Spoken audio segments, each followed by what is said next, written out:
One night, a bomb landed 3 houses away. The force knocked out our walls. Mama shielded my brother and me with her body. She didn't get up after. I was 12, and I buried my mother with my bare hands.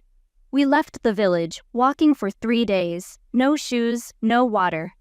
My little brother's feet bled. I carried him on my back. Layla followed, her eyes empty. We reached a refugee camp at the border. Crowded, hot, hungry. There, I met someone with a camera. He was from an aid group.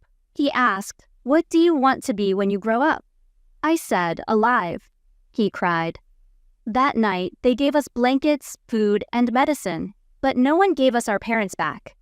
I'm still here, living in a tent, sharing food with strangers who've become family. My brother draws pictures of Mama. Layla no longer speaks. But every night I tell them stories of our home, of Baba's laugh, of birds, and sometimes we smile.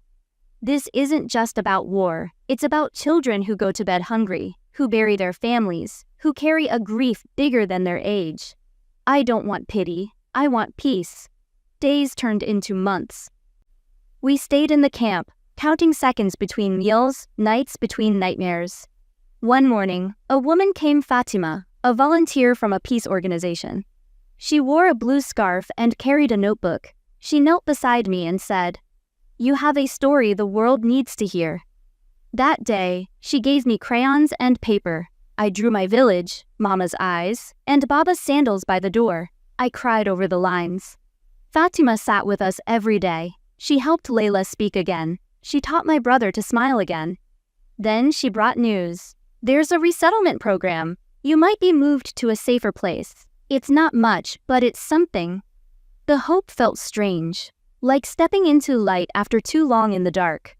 We were taken to a temporary shelter in a small town far from the border. The house had 4 walls and a working fan. It felt like a palace. I cleaned floors for neighbors. Layla helped an old woman with her sewing. We earned enough to buy a stove and make soup that smelled almost like Mama's. One evening, I stood outside and watched birds fly overhead. For the first time, I thought maybe they were coming back. I wrote another letter. God, thank you for this day. When you've seen war, silence isn't peaceful. It's loud. Too loud. It echoes with everything you've lost. The new shelter was safer. War didn't knock on our doors there. Not in bombs, not in gunfire. But it crept in other ways. In nightmares. In the way my little brother flinched when someone dropped a spoon. In the way Layla still spoke, only in whispers. We had safety.